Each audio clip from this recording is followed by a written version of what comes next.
Je vous rappelle que classiquement dans l'anatomie, il y a l'anatomie descriptive, tous les os, puis toutes les articulations, puis tous les muscles, puis toutes les artères, puis toutes les veines, puis tous les nerfs. Et que pour des raisons de contingent horaire qui s'est réduit et aussi de choix, eh bien, nous avons opté pour une anatomie topographique, c'est-à-dire par région. Du coup, chaque élément d'un point de vue descriptif est bien entendu moins détaillé. Ce qui est important, c'est ici une vision d'ensemble et la jambe en elle-même sera moins importante, hormis pour les loges et donc les fonctions musculaires avec les territoires d'innervation et ensuite de nouveau une partie importante accessible à la palpation au niveau de la cheville. Donc nous allons aujourd'hui commencer par étudier ces régions de la jambe en débutant par la région antérieure de la jambe. Pour cela, nous allons faire une vue antérieure de cette jambe, avec ici l'axe donc de la jambe et du membre inférieur. Je vous rappelle qu'il existe un petit décalage entre l'axe de la diaphyse fémorale et l'axe tibial, avec donc un angle qui est ouvert vers le dehors et qu'on appelle le génu valgum. Donc il y a une certaine désaxation, le tibia a tendance à partir légèrement vers le dehors pour rattraper l'inclinaison du fémur. Nous avons ici cet axe de la jambe, nous allons placer les contours cutanés, avec ici les contours cutanés du genou, contour latéral du genou, ici le contour latéral de la cuisse, contour médial de la cuisse, et puis les contours de la jambe, avec le contour latéral qui va nous mener à la malléole latérale, que l'on sent bien sous la peau et que l'on voit bien sous la peau, et puis nous aurons le contour médial de la jambe qui va nous mener à la malléole médiale qui est située plus haut que la malléole latérale. Nous aurons l'occasion de le redire avec l'articulation du genou. Puis sous les malléoles, encore une fois que l'on sent bien sous la peau, eh bien, on a une région rétrécie qu'on appelle le cou du pied, le col du pied. Cou du pied, partie donc rétrécie. Sur cette vue, ici, nous pouvons mettre le trait de section cutanée de la cuisse. Et comme repère osseux, nous avons toujours la patella. Toujours, elle peut manquer dans un cas sur 5000 à peu près de manière congénitale, mais elle est normalement là. Donc en relief osseux, la patella que l'on palpe bien sous la peau. En relief osseux vers le bas, nous aurons ici la malléole latérale qui appartient à la fibula, la malléole médiale qui appartient au tibia. Nous pourrons symboliser ici, mais qui disparaîtront sous des éléments musculaires, le plateau tibial, épiphyse proximale du tibia, et placer la tubérosité tibiale sur laquelle s'insère le tendon du quadriceps fémoral. Puis, partant de la tubérosité tibiale, nous avons le bord antérieur ou crête antérieure qui présente un trajet spiralé qui est donc au début au milieu, en avant, et par ce trajet spiralé qui vient se terminer sur la malléole médiale. Donc il y a là une torsion au niveau du tibia, puisqu'on le voit au niveau de cette crête antérieure, eh bien, on est d'abord au milieu en avant et on se retrouve en dedans. C'est la torsion tibiale qui est importante à respecter lorsqu'on réduit par exemple une fracture. Nous pouvons placer un certain nombre d'éléments que nous connaissons déjà, et vers le haut, ce sera ici le tendon du droit fémoral, qui est aussi le tendon de terminaison commun du muscle quadriceps fémoral, avec les fibres au-dessus du droit fémoral, portion donc du quadriceps fémoral, qui est biarticulaire, qui s'insère à son origine sur l'épine iliaque antérieure et inférieure. Appartenant au quadriceps, en profondeur, nous aurions le vaste intermédiaire et nous pouvons placer ici le vaste médial avec les fibres qui partent en arrière de la ligne âpre du fémur et qui viennent s'enrouler. C'est une masse musculaire épaisse qui vient fermer ici toute la partie musculaire médiale de la cuisse. Puis du côté latéral, nous trouvons le muscle vaste latéral qui descend moins bas d'un point de vue charnu. Ceci se voit facilement sur soi en contractant le quadriceps. À l'inspection et à la palpation, vous verrez que votre vaste médial descend plus bas. Sous les corps musculaires, nous avons des prolongations fibreuses qu'on appelle prolongation ou prolongement aponévrotique, expansion aponévrotique ici, qui sont donc des tendons aplatis en forme de membrane qui viennent rejoindre la patella et avec des fibres qui vont s'entrecroiser à la face antérieure de la patella. Donc certaines fibres du tendon, quelques-unes seulement, passent en avant de la patella. Et nous voyons ici cet entrecroisement des fibres, des expansions aponévrotiques, des vastes, expansion aponévrotique du vaste médial, expansion aponévrotique du vaste latéral. Puis nous pouvons placer la terminaison proprement dite, c'est le ligament patellaire, c'est la reconstitution du tendon sous la patella, ligament patellaire qui se termine sur la tubérosité tibiale et à ce niveau, donc par la percussion, on recherche le réflexe patellaire. C'est donc là la jonction avec la jambe, ce sont des éléments que nous connaissons. Nous pouvons placer latéralement le tractus iliotibial. Je vous rappelle que c'est simplement un renforcement de fibres verticales du fascia lata qui est le fascia de la cuisse. Et ce tractus iliotibial, à son extrémité supérieure, voit s'insérer le muscle tenseur du fascia lata. Et nous voyons ici la terminaison du tractus iliotibial, renforcement du fascia, ce n'est pas un vrai tendon, qui se termine sous le condyle tibial médial. Et sur le côté, sous le condyle tibial latéral. Sur le côté médial, nous voyons ici la partie basse du sartorius, qui a donc ce long trajet spiralé et qui va donner un tendon cylindrique qui se recourbe vers l'avant et qui vient constituer le plan superficiel de la patte doigt. Patte doigt que voici, qui s'étend à la face antéromédiale du tibia, sous le condyle tibial médial. Patte doigt, en latin, pes anserinus, la patte, pied, anserinus, anser, c'est l'oie, pes anserinus, la patte doigt, constituée de 3 tendons, le sartorius en superficie, le gracile et le semi-tendineux en profondeur.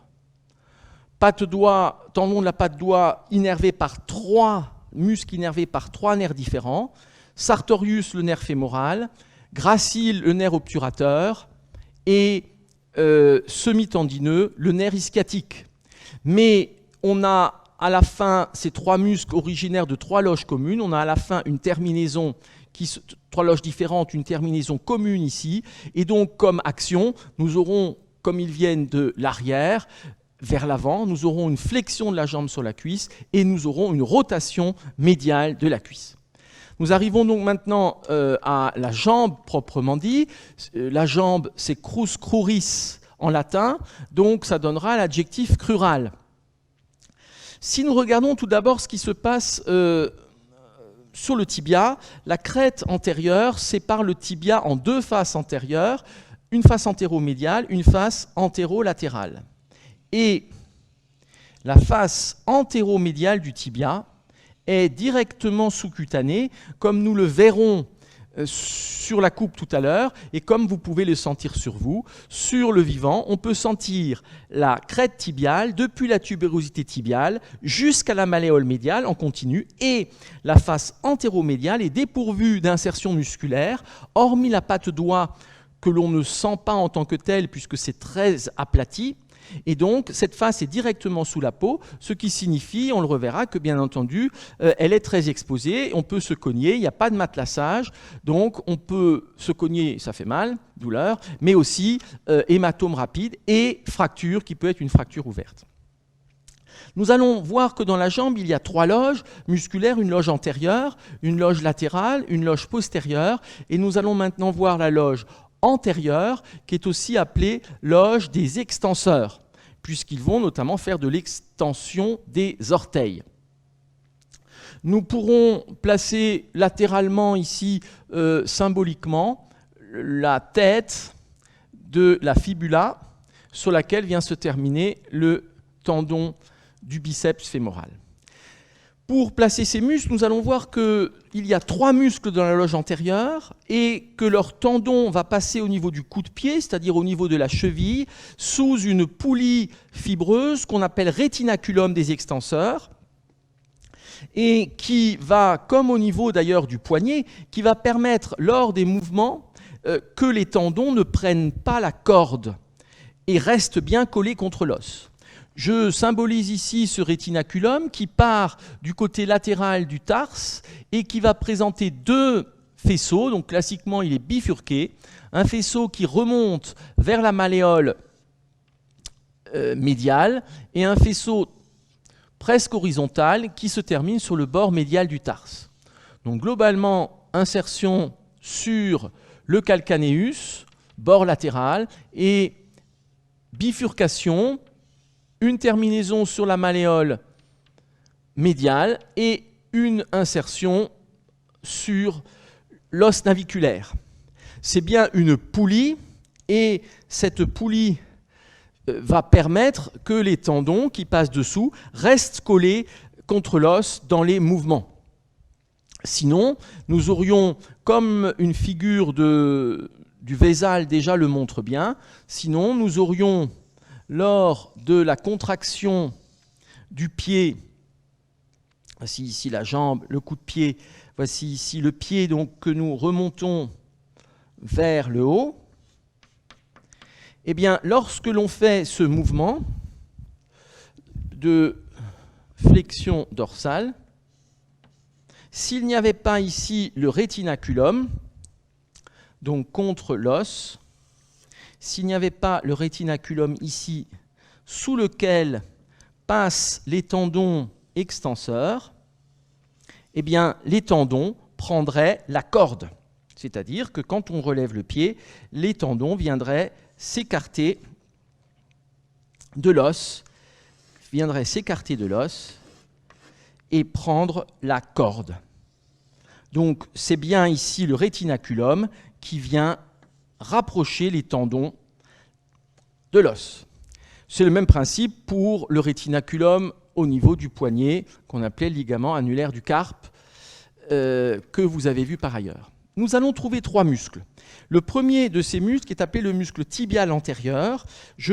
Comme je l'ai dit, nous n'insisterons pas sur le détail des insertions, ça relève de l'anatomie descriptive. Donc ce muscle tibial antérieur, plus de rose, ce muscle tibial antérieur est un muscle important qui s'insère principalement sur la surface antérieure du tibia. Voici ici cette insertion du muscle tibial antérieur qui va présenter un corps musculaire qui va descendre verticalement le long de la crête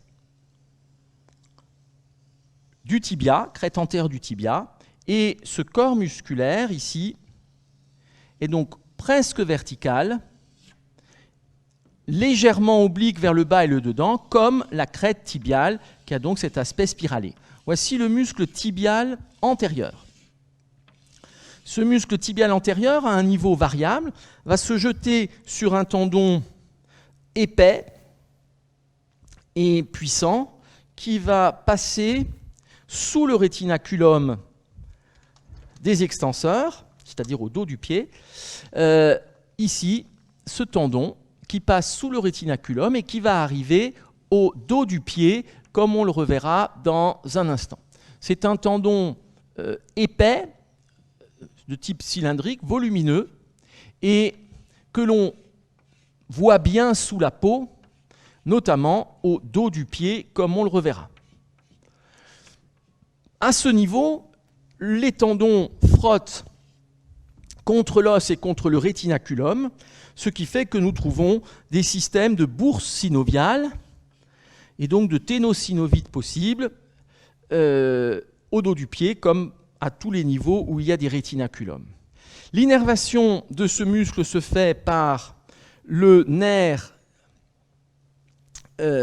fibulaire profond, que nous reverrons, nerf fibulaire profond, branche du nerf ischiatique, et au point de vue action, eh bien, il passe au dos du pied, ce sera ce qu'on appelle de la flexion dorsale du pied, je reviendrai sur ce terme avec l'articulation de la cheville, et ensuite de l'extension de toutes les articulations suivantes, et notamment de l'extension des orteils. C'est un muscle qui est très important dans la marche, dans la bipédie, c'est le plus puissant pour lever le pied, donc flexion dorsale, et l'attaque du pas sur le talon, c'est ce muscle tibial antérieur qui est très important. Parallèlement à lui, nous allons trouver en superficie un deuxième muscle qui a à peu près la même taille, même s'il va se destiner aux 4 orteils latéraux. Ce muscle est le muscle long extenseur des orteils. Muscle long extenseur des orteils, qui est finalement relativement grêle comparé au tibial antérieur, à peu près le même volume, et sachant qu'il y a 5 rayons digitaux au bout. Mais il ne faut pas oublier que les orteils sont très atrophiques dans l'espèce humaine. Et ce muscle, du coup, en est le reflet. Ce muscle long extenseur des orteils va se terminer sur un tendon cylindrique qui va passer, qui est relativement grêle, et qui passe sous le rétinaculum des fléchisseurs, des extenseurs, sans se diviser, et ce n'est qu'après être sorti au dos du pied qu'il donne 4 languettes tendineuses, comme nous le reverrons. Muscle long extenseur des orteils. Il viendra se terminer sur la face dorsale des phalanges jusqu'à la phalange distale. Également innervé par le nerf fibulaire profond, comme tous les muscles de la loge antérieure. Action, comme son nom l'indique, extenseur des orteils. Nous allons trouver un troisième muscle qui est profond, qui est caché, et ce troisième muscle est le muscle long extenseur de l'hallux.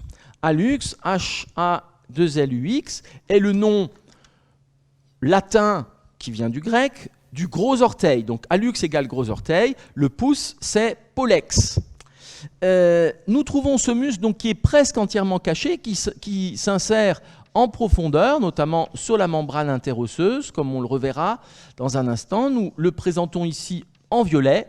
Et ce muscle long extenseur de l'hallux donne à la partie basse de la jambe un tendon qui va également passer sous le rétinaculum des extenseurs, tendon du long extenseur de l'hallux qui va se terminer à la face dorsale des 2 phalanges de l'hallux. Voilà ces 3 muscles de la loge antérieure.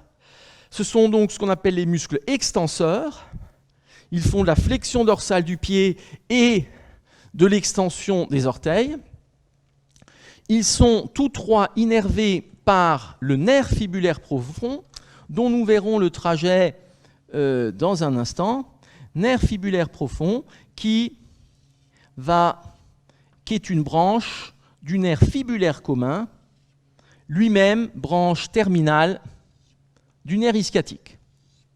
Voici donc ces tendons.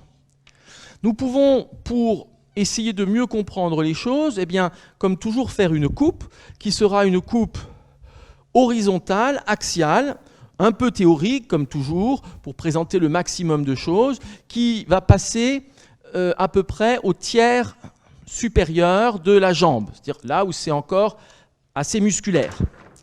Nous allons trouver sur cette coupe la section du tibia, qui a ici une diaphyse volumineuse et qui a une forme triangulaire, avec un canal diaphysaire, ce qui explique qu'on peut facilement, quotidiennement, mettre un clou lors de fracture, l'enclouage centromédulaire du tibia.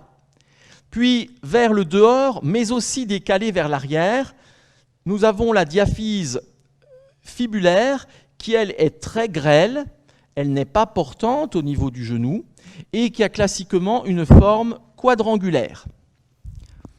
Entre les deux os, comme au niveau de l'avant-bras, nous trouvons une membrane qui est la membrane interosseuse crurale, qui vient cloisonner presque complètement la région, sauf à la partie haute, comme nous le reverrons. Il y a 3 loges, nous allons trouver des septums intermusculaires et nous allons trouver un fascia superficiel. Nous trouvons un septum latéral qui va ici séparer la loge latérale de la loge postérieure.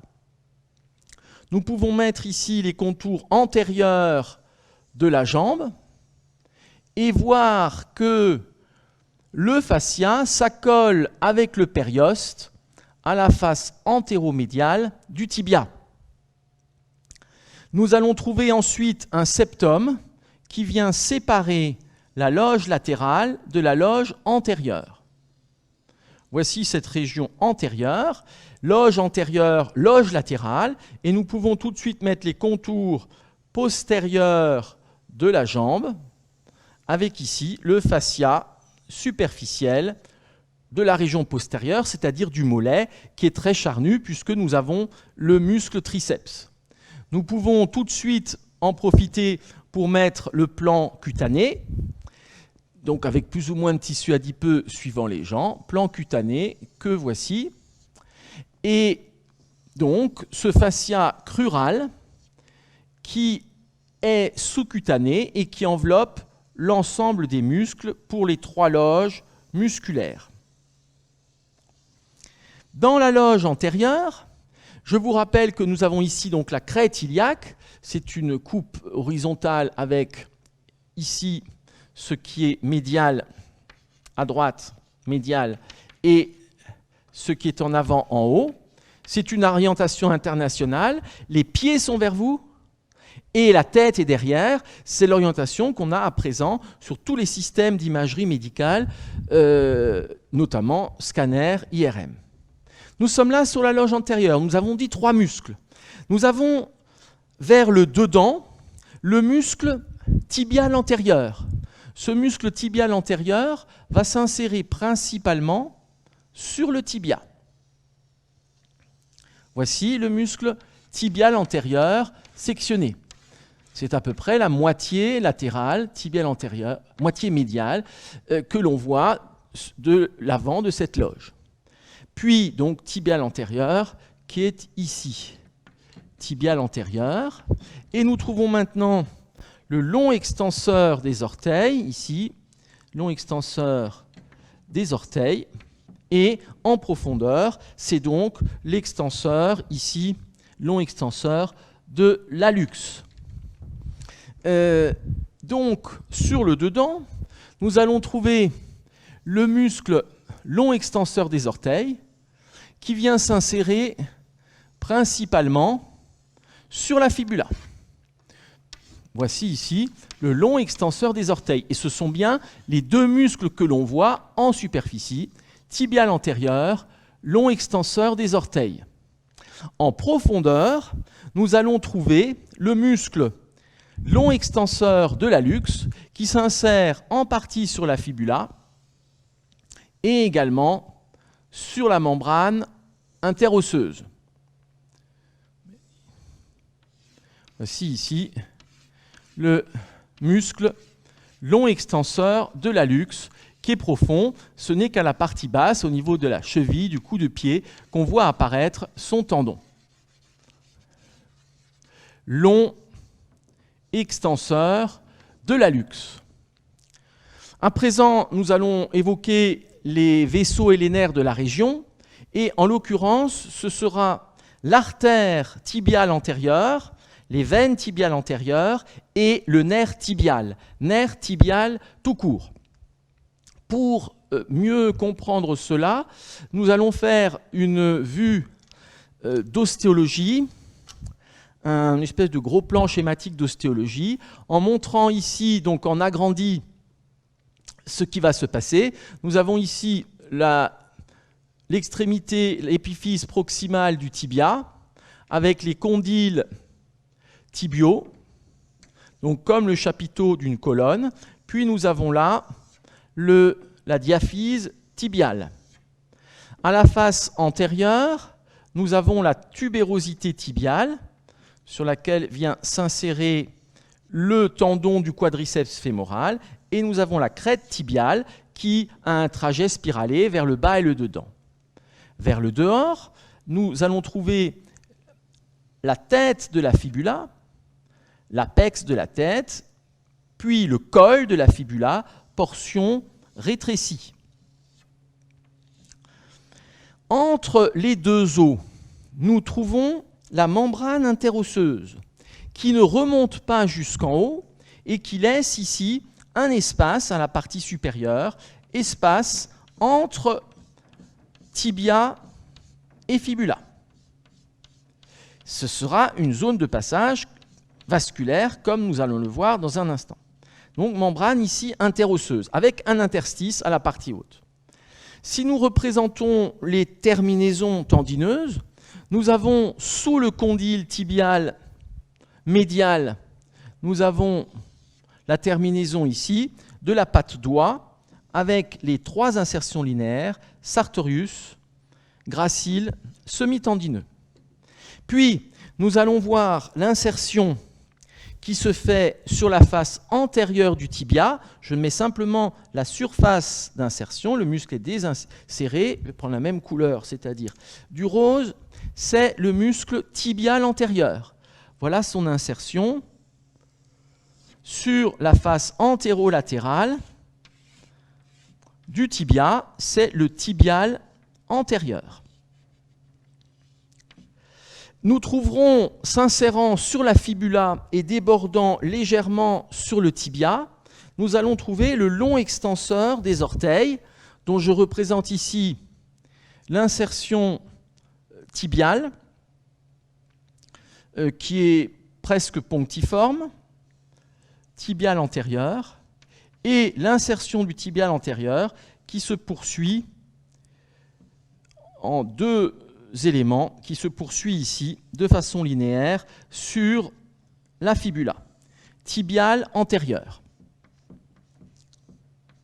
Enfin, nous allons placer un muscle que nous verrons avec la loge latérale, qui est le muscle long fibulaire, que je vais placer ici en bleu, qui va s'insérer de la même façon sur le tibia, puis sur une zone linéaire sur la fibula. Muscle ici long fibulaire dont nous reparlerons. Pour ce qui est des artères, nous avions l'artère poplitée, que je vais replacer ici on trouve du rouge. Artère poplitée, je vous rappelle, qui, vue de l'avant, donne deux branches terminales, donne l'artère tibiale postérieure, qui va poursuivre le trajet de l'artère poplitée vers le bas, et une artère tibiale antérieure qui va passer vers l'avant. Donc ici, nous avons l'artère poplitée qui se divise en tibiale postérieure et en tibiale antérieure. Artère poplitée, deux branches terminales, artère tibiale antérieure, artère tibiale postérieure.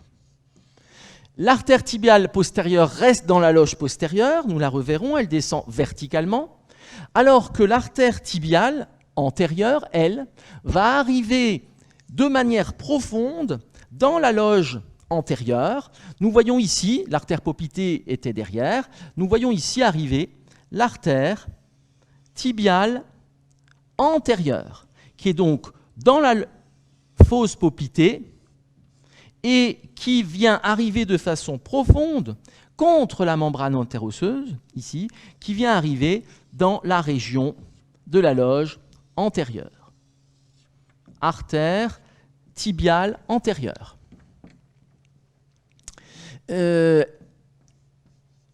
elle va descendre profondément tout le long de la région, et ce n'est qu'à la partie toute basse que nous allons voir apparaître cette artère entre les tendons ici. Je la place en rouge, nous la reverrons tout à l'heure. Voilà l'artère tibiale antérieure qui va devenir artère dorsale du pied. Artère tibiale antérieure. Cette artère est donc très profonde sur toute la hauteur de la jambe. Elle va être accompagnée de veines.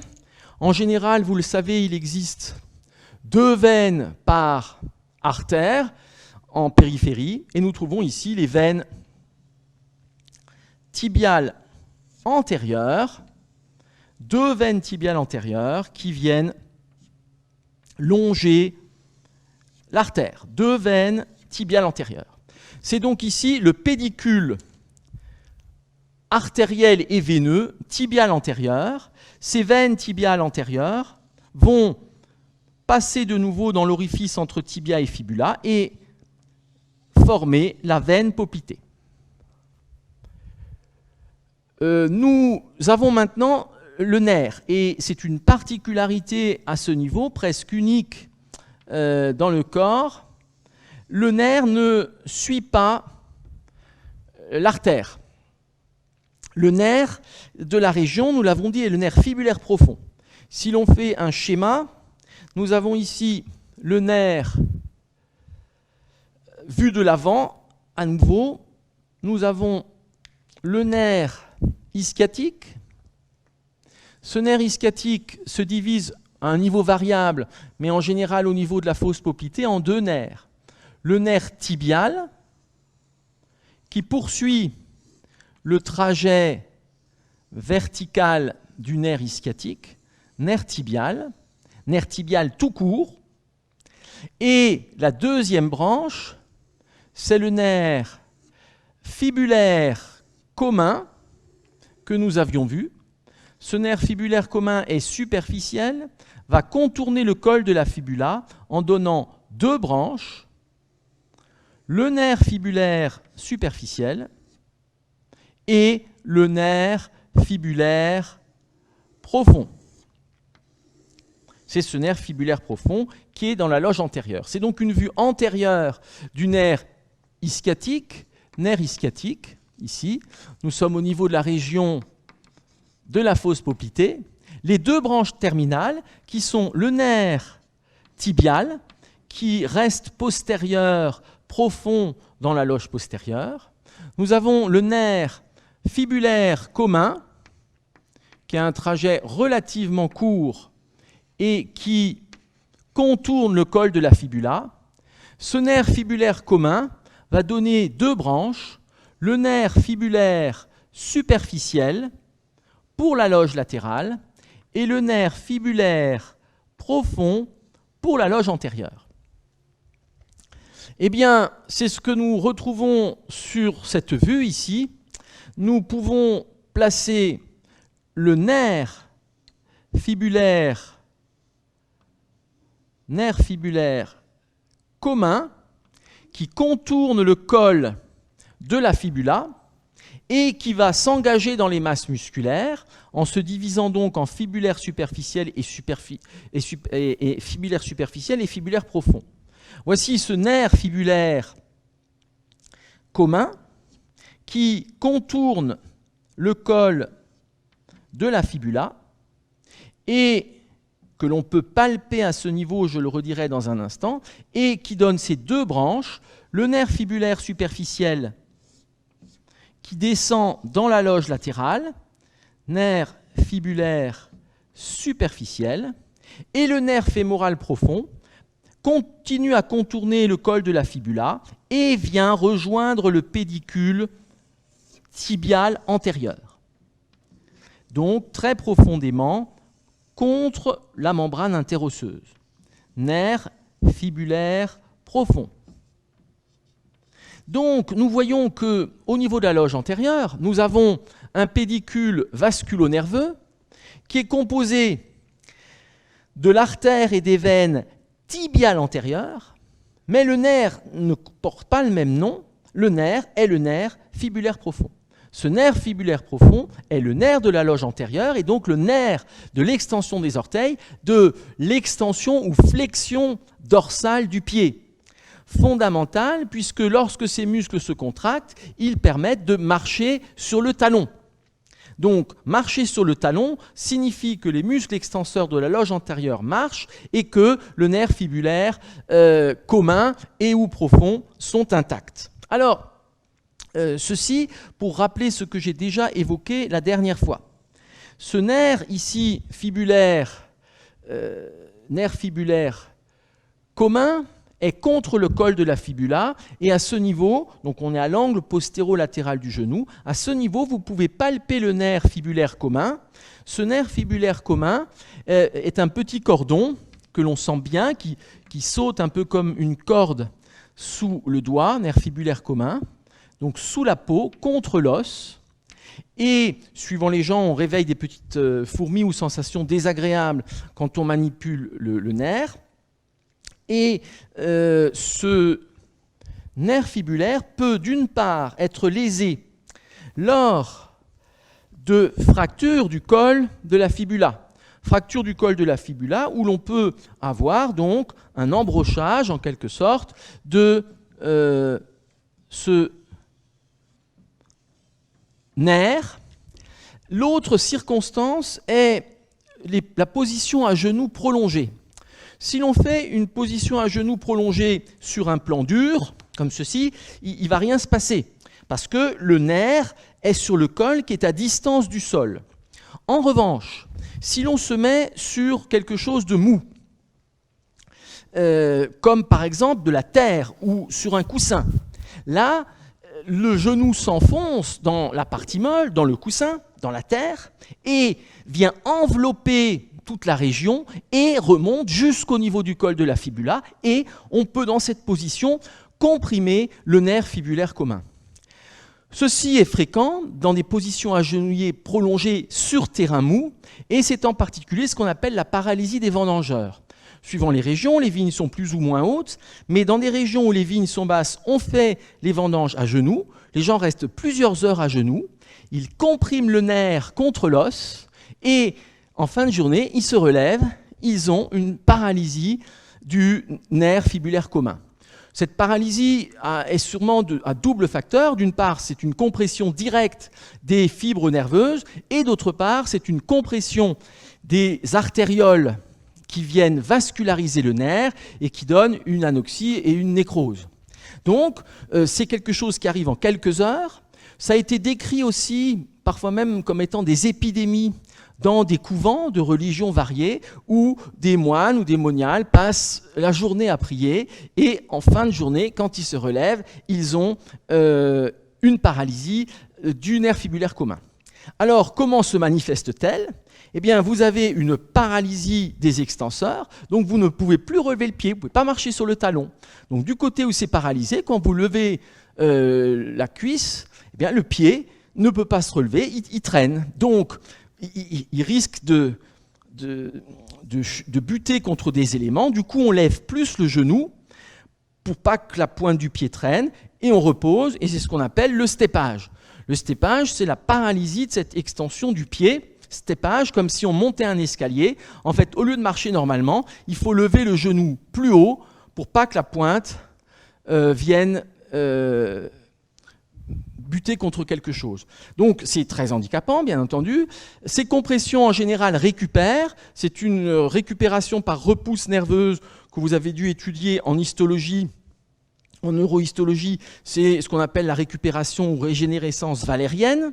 Donc il y a une réhabilitation des gaines de Schwann. Et globalement, on considère que cette repousse est d'environ 1 cm par mois.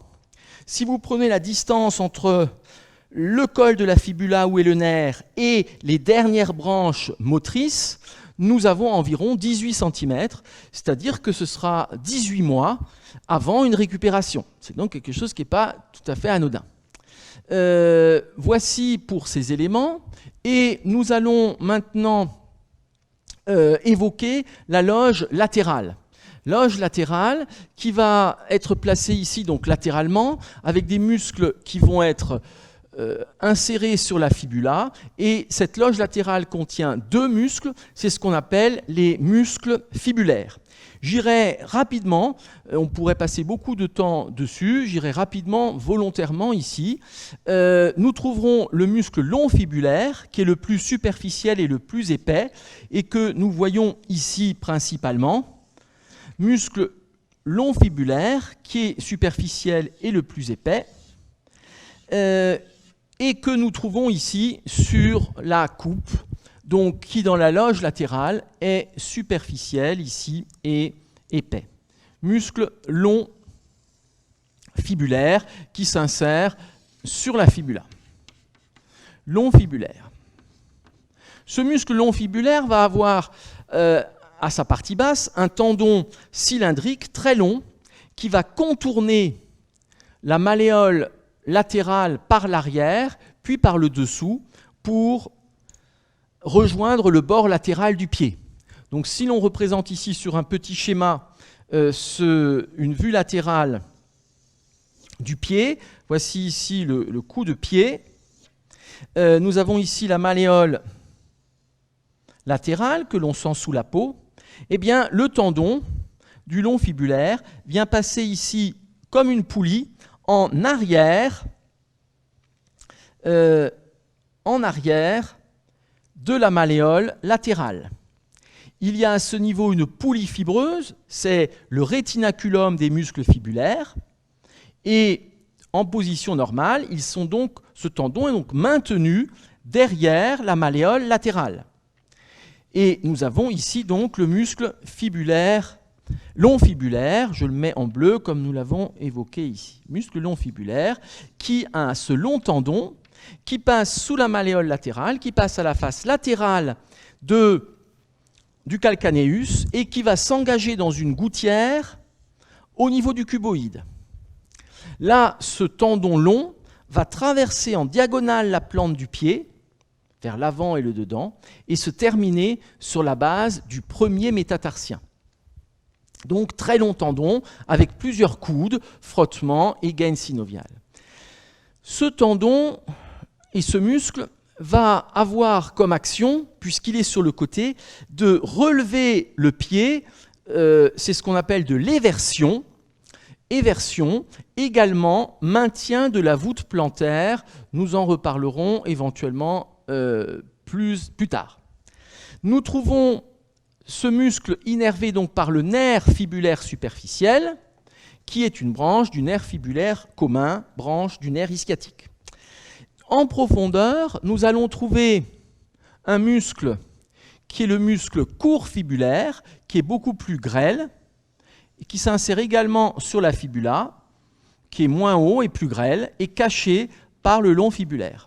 Muscle court fibulaire. Ce muscle court fibulaire va avoir un tendon que je mets ici en vert foncé, qui sera conjoint quasiment avec le long fibulaire, et qui va contourner ici la malléole, et qui va se terminer sur la base du cinquième métatarsien. Ce sont des tendons que l'on voit, ces deux, lorsque l'on fait de l'éversion du pied. Donc terminaison ici sur la base du cinquième métatarsien qui forme un renflement que l'on sent sous la peau et qu'on appelle parfois le processus styloïde du cinquième métatarsien. Voici ce muscle court fibulaire et ces deux tendons qui cheminent donc à la face latérale du calcaneus. L'un très long va dans la plante du pied jusqu'au premier orteil, c'est le long fibulaire. L'autre, court, va ici se terminer sur la base du cinquième métatarsien. Ce sont tous les deux des tendons et des muscles qui seront éverseurs, tous deux innervés par le nerf fibulaire superficiel. Nous pouvons placer les éléments vasculo-nerveux sur la coupe que nous avons faite. Nous pouvons trouver ici en profondeur, suivant le niveau, eh bien, l'artère tibiale antérieure, accompagnée des deux veines tibiales antérieures, donc en profondeur ici des muscles, et le nerf, lui, est le nerf fibulaire profond, comme nous l'avons vu, qui est aussi à ce niveau, donc profond, et qui va donner les branches motrices pour les muscles de la région. Artère tibiale antérieure, veine tibiale antérieure, nerf fibulaire profond. Dans la loge latérale, nous trouvons principalement le nerf, qui est aussi ici caché au sein des muscles, qui est le nerf fibulaire superficiel. Nerf fibulaire profond, c'est la loge antérieure. Nerf fibulaire superficiel, c'est la loge latérale. Nous allons terminer cela en montrant la continuité qui se fait entre la loge antérieure et le dos du pied par un petit schéma. Donc nous agrandissons ce qui se passe, car effectivement il y a une continuité ici entre la loge antérieure et ce qui se passe au niveau du pied. Donc nous allons agrandir les éléments avec ici la malléole latérale, la malléole médiale qui descend moins bas, donc il y a une asymétrie. Puis nous trouvons la région rétrécie qui forme le cou de pied, puis c'est le bord médial du pied, le bord latéral du pied. Ici, nous pouvons placer le gros orteil ou hallux. Comme c'est une vue dorsale, nous pouvons montrer l'ongle. Puis nous trouvons deuxième, troisième, quatrième, cinquième orteil avec des formes variables suivant les individus. Vous avez sûrement tous entendu parler du pied grec, du pied carré, du pied égyptien. Voici cette face dorsale. Nous allons retrouver sur cette face dorsale le rétinaculum des extenseurs qui part du bord latéral du tarse, calcaneus, avec bifurcation, un faisceau supérieur qui remonte vers la malléole médiale, un faisceau quasiment transversal qui se termine sur le naviculaire. Voici le rétinaculum des extenseurs. Nous allons pouvoir placer ici la malléole latérale, la malléole médiale, et nous allons retrouver ces tendons que l'on voit bien au niveau du dos du pied et de la cheville lorsque l'on fait de la flexion dorsale. Nous allons trouver ici le tendon du muscle tibial antérieur qui est très épais et qui vient se terminer principalement sur la tubérosité de l'os naviculaire, c'est-à-dire qu'il ne va pas se prolonger vers les orteils. Muscle tibial antérieur, donc tendon important que l'on voit bien se marquer, c'est sans doute le plus épais, qui est très important dans la marche, puisqu'il va permettre de relever le pied et d'attaquer le pas sur le talon. Puis, nous trouvons le tendon du muscle long extenseur des orteils, qui, nous l'avons dit, reste unique et relativement grêle finalement jusqu'au rétinaculum, et qui, sous le rétinaculum, vient se diviser en 4 languettes pour les 4 orteils latéraux, 2, 3, 4, 5. Donc ici, le tendon du long extenseur des orteils, et ces tendons iront sur la face dorsale des phalanges des orteils. Je n'insiste pas, c'est tout à fait homologue avec ce qui se passe sur les doigts. Tendon du long extenseur des orteils. Nous pourrions remettre quasiment les couleurs. Donc nous avions mis de l'orange pour le long extenseur des orteils, ici. Nous avions mis du rose, donc long extenseur des orteils. Nous avions mis du rose pour le tibial antérieur. Et entre les deux, nous avons en profondeur tibial antérieur le long extenseur de l'hallux que nous avions mis en violet et que nous voyons ici apparaître, et son tendon, long extenseur de l'hallux, vient se diriger vers le premier rayon, hallux, et se terminer à la face dorsale des phalanges. Voilà le tendon du long extenseur de l'hallux. Tous ces tendons se voient très bien à ce niveau. Ils sont entre la peau et l'os. Pour coulisser, il faut des bourses synoviales, donc on peut facilement avoir des tendinites. Et donc on comprend bien leur action, innervée par le même nerf. Nous pouvons ensuite placer un muscle particulier qui est le muscle court extenseur des orteils. Ce muscle court extenseur des orteils n'a pas d'équivalent au niveau de la main. Il vient s'insérer ici sur le calcanéus à la partie latérale. Il va présenter 4 chefs. Chef pour les 4 premiers doigts, 1, 2, 3, 4. Il n'y a pas de chef pour le 5e orteil qui est atrophique.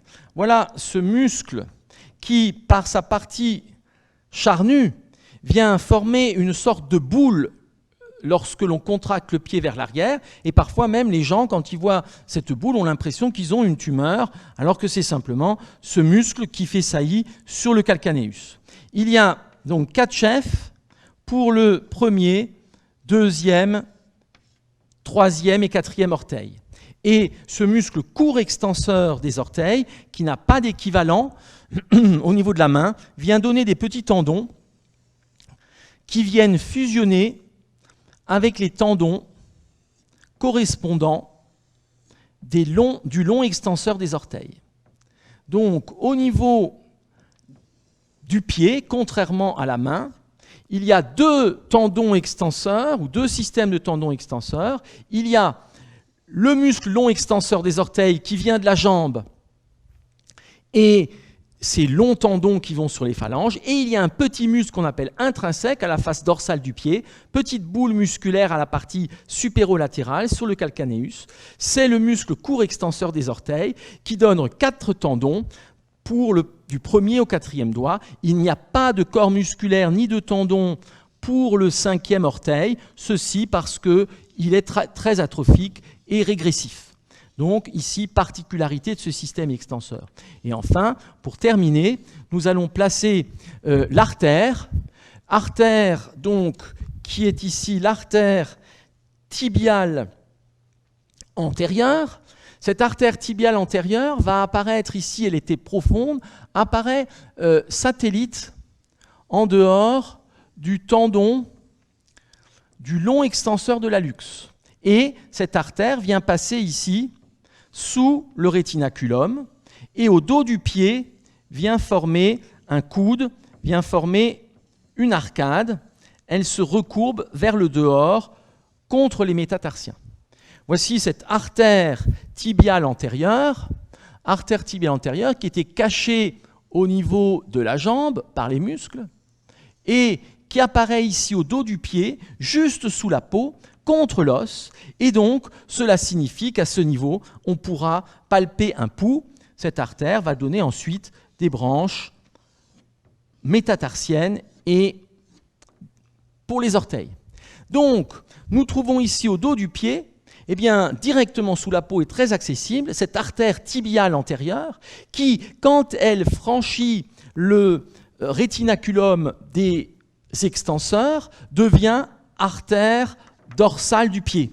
C'est le même tuyau, artère dorsale du pied, c'est le même tuyau que la tibiale antérieure. C'est un changement de nom, comme nous en avons déjà vu. Et nous trouvons à ce niveau un pouls. C'est le pouls qu'on appelle soit le pouls dorsal du pied, soit le pouls tibial antérieur. Et on parlait aussi autrefois d'artère pédieuse. On parle aussi en clinique souvent de pouls pédieux, artère pédieuse. Il y a bien sûr des veines.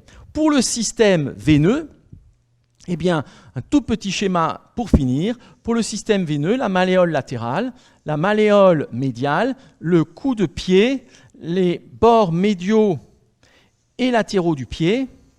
Ici, le gros orteil ou hallux, 2e orteil, 3e orteil, 4e orteil, 5e orteil, une face dorsale, je mets des ongles, et nous pouvons rappeler ici qu'il y a des veines sous-cutanées.